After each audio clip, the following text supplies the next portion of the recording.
Hello, family. Hi, family. My name is Vusi Thembekwayo. And my name is Michael Hinton. Call me Mike. Yeah, Mike.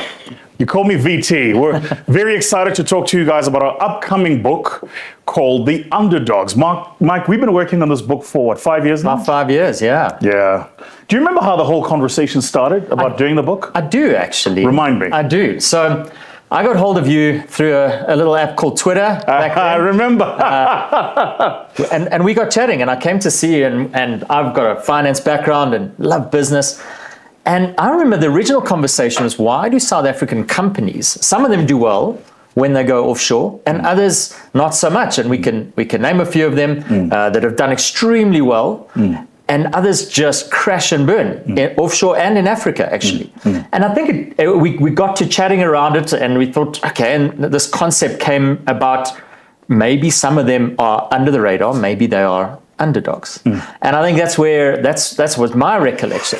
I recall the same thing, but a different lens. So, and by the way, I think there's still a book there. I genuinely, I think there's still a book about what are the mistakes that South African companies make going into the rest of Africa. And you could infer from that, what are the mistakes that companies that come from more developed markets make when they go into emerging and frontier economies? I was going to say, it's not just South Africa. It can apply to American companies that come to South Africa.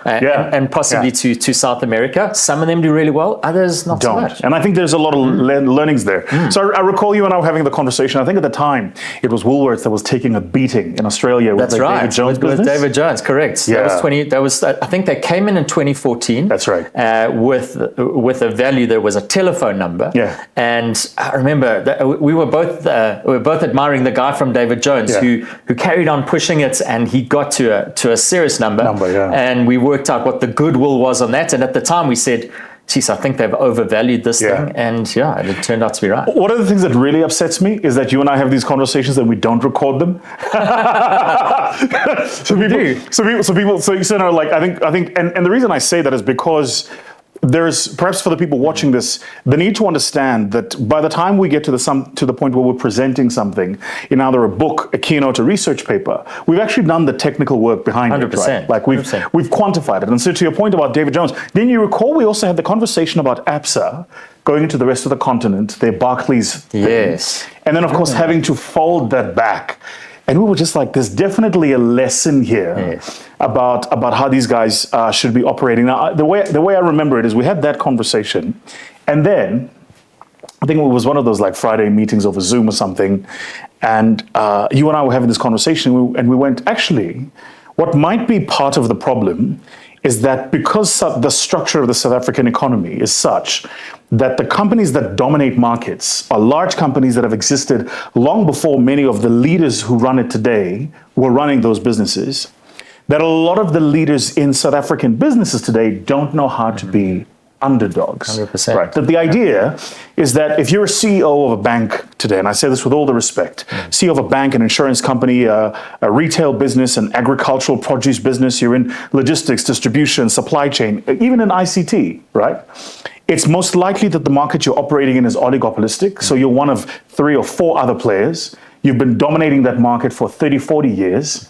And if you're losing market share, you're kind of like switching sandwiches with each other. That's true. But when you get into these frontier markets, you very quickly realize like your competitive environment is not this big Gaussian thing with a long tail. It's like, it's a big competitive streak, right? Yeah. And back to your point about the banks, if we have a limited number, even the people that work for them, many of them have hopped from a red bank to a blue bank, to a green bank, maybe back to a blue bank, maybe back to a green bank. And that's, by the way, that's one of the issues I think that stifles innovation, is because for a lot of these very large industries that have tons of capital they can deploy into innovation, the HR functions tend to be, revolving doors. So I know this because they're clients of mine. I go and work with a particular bank. 5 years later, when I'm at the different bank, I'm talking to the same guy. I go and 100%. work at a particular law firm, right? Then I've done the same 3 years thing. later, exactly. And then you get there like, weren't you just at, Yes. Hello, right? My email address has changed, but I want you to do the same thing. And so when we talk about innovation, the reality is that For a number of these organizations, their innovation window only extends as far as the exposure of the executives making those decisions. And if those executives have not operated in markets, environments, or spaces where they've been really challenged around how they think about business, suddenly they're in trouble. So we've got this group of farmers that have got together in New Zealand, and it wasn't that long ago, actually, less than 50 years ago, Yeah. that have got together and formed this co-op called Fonterra.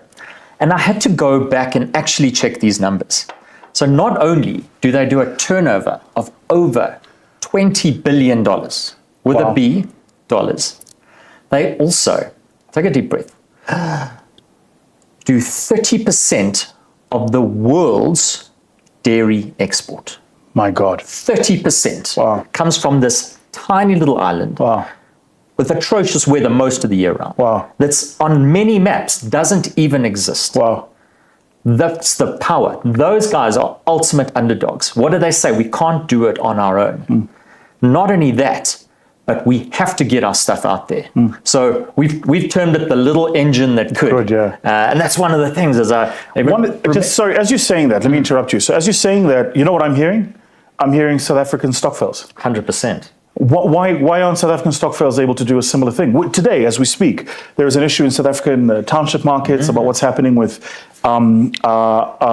businesses that are selling products that are illicit products, that are fake products, that are harming consumers. And if you talk to any of the old school retailers, general dealers, when I was growing up in townships, who are running these general dealers, they would tell you, yeah, but I'm a small little general dealer, I can't compete with. And what I've just heard you say is here was one farmer and another farmer and another farmer who thought about themselves as a sum total and recognized that a sum of the parts is much bigger than if they operate 100%. Individually. So what are we 100%. Missing? Why aren't we doing this? I'm not sure. But you'd be a fool to be a New Zealand dairy farmer and not be part of that co-op. I get you. Why would you?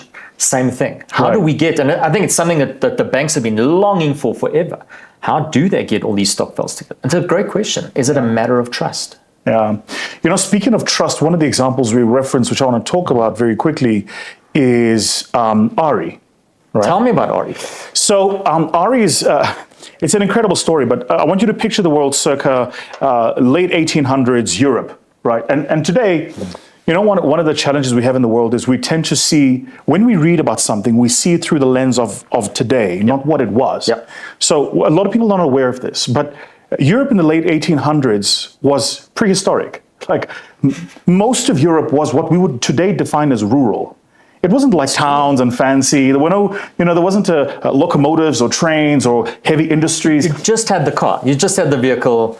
It was exactly real industrial, like revolution, but only just. I mean, I was just in Birmingham, as you know, and a lot of people are not aware. But the Midlands, as they call them, right? Birmingham, the areas that is the Midlands, that entire part of Britain was where the Industrial Revolution comes from. I didn't know that. Yeah, it actually only started in the late 1910s going forward. So if you're in Europe in the late 1800s, you are in rural area. You're not, there's no, and so today when you think about a company like an Ari. Tell me about Ari. A-R-R-I. So it's A-R-R-I. So these two guys, one born the year prior to the other, 1886, 1887. They happen to go to the same school. They become friends. August Arnold and Richard Richter, right? And so they grow up in this place called Germany. You might have heard of it. And they come from like what today we might classify as like a lower middle class income house. And they have a love, but like an absolute love for art. And so they get into art and they love art, et cetera, et cetera.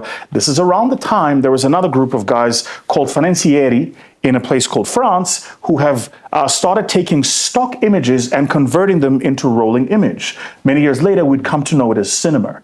So if you've ever taken a piece of paper or a series of papers and drawn the same image but created the illusion of movement and then flipped it, that's what they were doing. Just before Walt Disney. Just before then. So the French are like leading, right?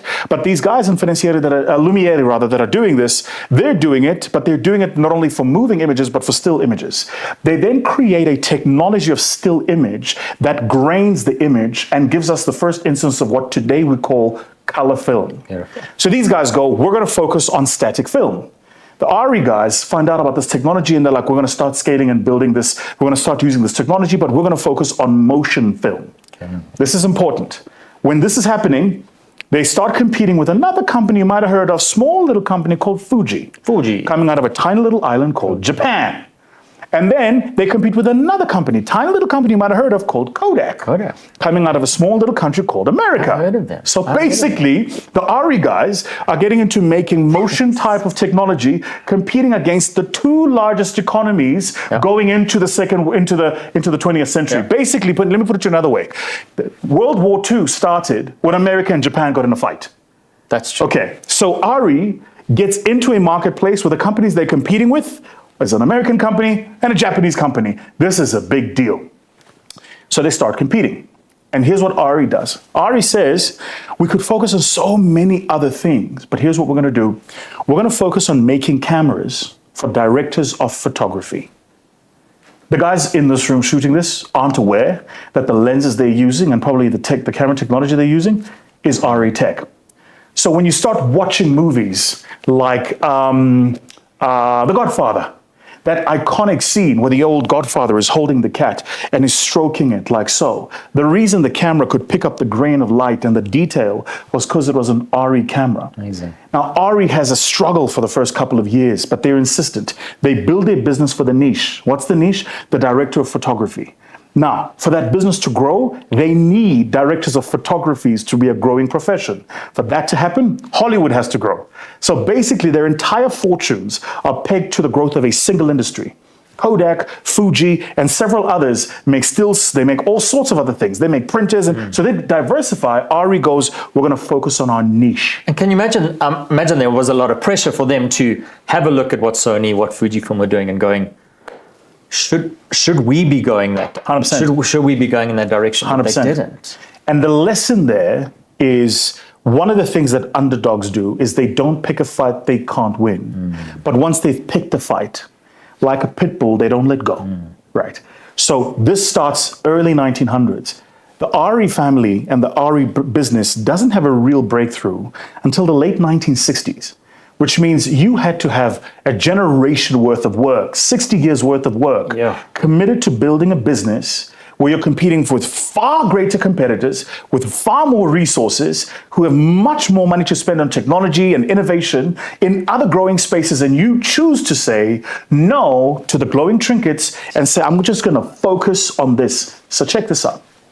The reason today Marvel can make the kind of movies that it makes on MGM Grand and Paramount. The reason today you can watch a James Bond, a car goes underwater in that iconic movie with Roger Moore, where he's driving the Lotus, and the Lotus goes underwater. That was shot with an RE camera, because RE then started making cameras that could allow the directors of photography to create vision and execute it, which means the camera had to operate underwater. Then they started making lights that had to operate underwater. And to get really, really smart, here's what RE did. They said, whereas our competitors sell actual products, we're going to sell our products as a service line. So what we're going to do is we're going to go to gearing houses, what they call gear houses, right? We're going to go to gearing houses, equipment houses. We're going to say to them, you can buy an RE camera, or you can lease an RE camera, and lease an RE lens, and lease an RE light. And we're going to put you on a 20-year lease, and every 3 years, you can get the latest technology innovation. And that then begins to build their business and their balance sheet. When did they do that? That must have been revolutionary for them. It was, yeah. So they did that first in the late 1940s. Wow. And then they really accelerated that business model towards the end of the 1960s, beginning of the 1970s. And here's what really will blow people watching this away. As we speak, RE is still private. No intention of going public. And their whole reason, when I was reading this, their whole raison d'etre was, we just want to operate like the underdog. I'm almost sure the fact that we know the story and we just put it on the internet is probably going to piss somebody off there.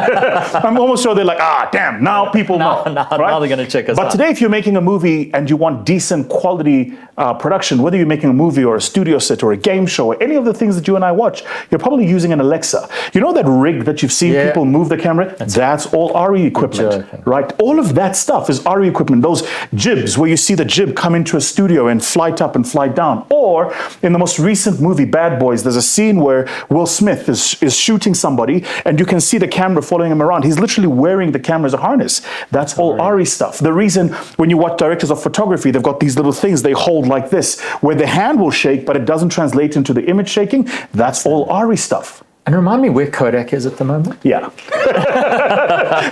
and so I think, again, the point there, which is one of the points we highlight in the book, is that there is a particular temperament to being an underdog. Yeah. And the most important part of the temperament, which I think it's almost universal. You and I were talking about this the other day. Notice how there's no rock star CEOs. They just do the job. They get the gig done. They create a disproportionate amount of shareholder value, and they don't need the fanfare. They just execute on the work. Talking about shareholder value, talk to me about the sports team that has this incredible amount of shareholder value and yet has never won a Super Bowl. So there's it's not never, but there's a sports team in the US called the Green Bay Packers. Right. So I want to take you to the US, to middle USA, and you go past Chicago, and there's a place called Minnesota. I think it's Minnesota. Yes. And we go up all the way, and you've got the lakes on your right-hand side, and you drive and you drive and you drive. And there's an NFL team called the Green Bay Packers over there. Now, to give you an idea, the size of Green Bay, the town of Green Bay, is less than 100,000 people. Wow. Less than 100,000 people.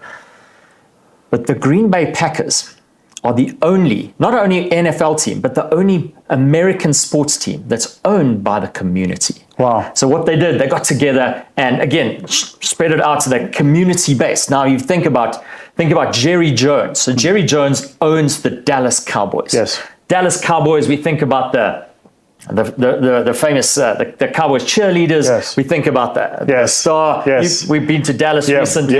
Yeah. What a place. Yeah. Here's massive stadium. Massive stadium. Dallas Cowboys is the world's most valuable sports team by far. Really? By far. Wow. Is the world's, according to Forbes, last year, world's most valuable not football team, sports team. Wow. Here's the thing you might not have known. The Dallas Cowboys have not been in the Super Bowl for 27 years. Wow. They have not appeared in the Super Bowl for 27 years. Wow. So this is another thing we were going through is does money and value equal titles? Certainly not in their case. Kansas City Chiefs have won three of the last 4 Super Bowls. They're not even in the top 20. So what is it about this Green Bay, who, by the way, won the Super Bowl not so long ago? What is it about Green Bay that they've managed to avoid having the superstar owners, having the billionaires wearing as a badge of honor, and yet they are the true underdogs? Yet you cannot get, I think if you wanted to get a ticket or a season ticket to Green Bay, it's something like you'd have to wait 300 years with the waiting list they've currently got at the moment. Wow. So every single game is chock-a-block. Minnesota and this, I think it's the states of America, they're very well known for beer and they're very well known for cheese. And the Green Bay Packers supporters are called the cheeseheads. Yeah, because they got those little cheese things on their head. I think it's to keep their ears warm because it's so freezing over there. But just an amazing story about how well they've done, considering they don't have the billionaire owners, and it's part of the community. And that's one of the other traits that we've got of this underdog is having this community focus over there. Or as the way we reference it in the book, the village never leaves the child. Never leaves the child. The child can leave the village. Exactly. But the village never leaves the child. And we've got a few of those examples, which we won't go into today. Oh. But it's amazing. Think about, and I'm sure people can think about where a lot of these businesses have started and how many of them are still true to their values. So as we wrap this conversation, I think, we started this process 5 years ago. And I always say to people who say to me, shouldn't you be writing more books and publishing more often, that the way I look at it, and I might be wrong here, but there was just a certain amount of maturation, of distillation that it takes to produce something worthwhile, right? So the reason a diamond is worth what it's worth is because it takes as long as it takes under the elements that it takes for a diamond to be created. Of course, now they make them, they can manufacture them, but that's a separate conversation altogether. So I think, we started this process 5 years ago. A lot of people watching this won't even know. We gave up a couple of times, lots of frustrations along the way. Then we just stopped on the process. Then we came back. And there was something about the process that just kept pulling us towards the execution of this book. And for me, what I'm excited by is I'm excited by the opportunity to present a new school of thought along what it takes to lead and what it takes to dominate in an environment where you don't have the natural set of skills and tools to lead and dominate. And then, the most importantly, what it really takes to build something multi-generational. Yeah. Because if there's one theme that comes across for sure, across all of the underdogs we reference, we've spoken about 3 here, we've got 15 in the book, is that they are all multi-generational. They are. And the other interesting thing that I was going to say to you is we did start this process 5 years ago. Those stories are all as relevant today as they were 5 years ago. And because of this multi-generational story, I'm really hoping that in 50 years' time, they'll be as relevant as they are today. Sorry, I want to just double click on that point because I think it's a very important point. If you think about the number of companies we were celebrating just 2 years ago, it was 2 years ago, the world was talking about, the amount of value Sam Altman had created at Altex. 3 years ago, we were talking about this coffee company giving Starbucks a run for its money in China called Luckin Coffee. Luckin Coffee's dead. FTX is dead. And so when we were doing this book, one of the things we were really, really intentional about was finding the thing that's not on trend, finding the thing that's not on fashion. And it's said differently, it's like finding the real, true, deep values of what it actually takes to build something long-term and sustaining. 100%. There's another story in the book about a little company called Peloton. That's right. That was huge during COVID. Yes. And had a market cap at one stage of $54 billion. Wow. Where are they today? They're still around, but they're competing with another company which we've mentioned in the book that's I believe is a lot more timeless. Because why? They're focused on the right things. So, family, we look forward to you getting your copy of Underdogs. Mike, we've got to make sure we get these books out there. We do. The time is ticking, mate. And we're going to hit the road and we're going to be doing some book signings. Looking forward to it. And we're very excited. So make sure that you hit the link below, join the wait list. I think the last I checked, we're at 5,000 people. Can you believe it, on the wait list? So that's a crazy thing because in South Africa, bestseller status is 3,000. 3,000, yeah. So what you and I should do is we should go and change our Twitter profiles to bestseller in advance. Put it in advance. It's the best-selling book that no one's read.